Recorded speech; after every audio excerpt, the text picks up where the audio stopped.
আমরা ওখান দিকে যাইতেছি নদীর পাড়ের দিকে। এখানে অনেক মানুষজন আছে।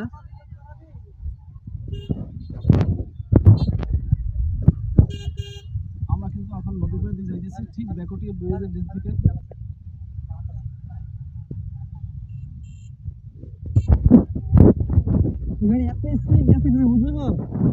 কিন্তু গাড়ি খুব স্লো চালাইতেছি, মাত্র 11-12তে চলতেছে, কারণ অনেক মানুষজন আছে। রাস্তাটা অনেক চিপা চার জন্য।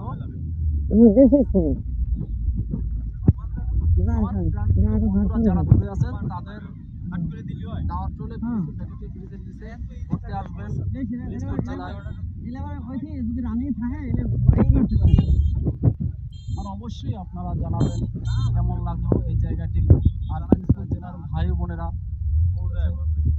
আপনারা পারলে শেয়ার করে অন্যান্য বন্ধুদের মাঝে ছড়িয়ে দিন। আমাদের দিনাজপুর জেলায় এত সুন্দর একটি জায়গা আছে।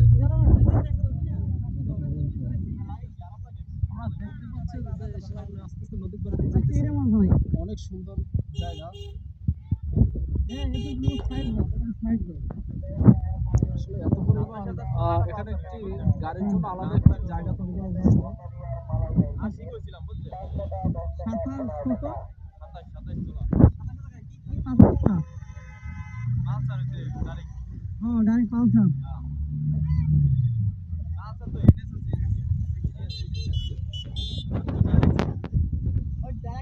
আমরা এখনো নদীর পার পর্যন্ত আসতে পারিনি, এখনো অনেক দূর পথ রেখে গেছে।